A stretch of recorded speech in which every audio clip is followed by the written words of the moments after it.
אהלן, טדי מפרגור מאפס, אני שוב איתכם פה.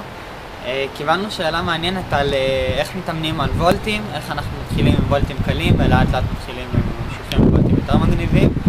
אז השבוע בוא נראה איך זה עובד. בשביל להתחיל עם וולטים, כדאי להתחיל עם וולטים בגובה היריחיים, בגובה המותן, כל מיני דברים מאוד נמוכים שנורא קל לעבור, ולהשתמש בהתחלה הרבה בידיים שלכם, פחות בקפיצה והתאוצה, ואחר כך לעבור לדברים קצת יותר מגניבים.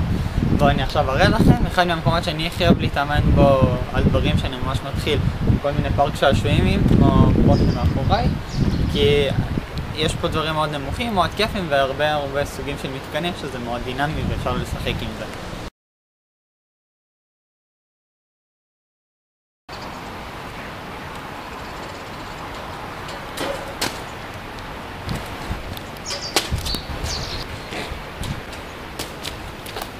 אוקיי, אז אחרי שהבנתם את הטכניקה והתחלתם לעשות את זה יותר מהר ויותר יפה ואתם כבר עוברים בצורה חלקה בלי להיתקע בגדר, אני ממליץ לעבור למשהו יותר מאבן, זה נותן הרגשה הרבה יותר אמיתית למה שבאמת קורה בפרקור, ונותן לכם גם לפעמים, לוקחים חומות ואז יש לכם גם מרחק שאתם צריכים לעבור, וזה מייצר צורך לעשות את זה יותר טוב ואתם פשוט תשתפרו עם זה.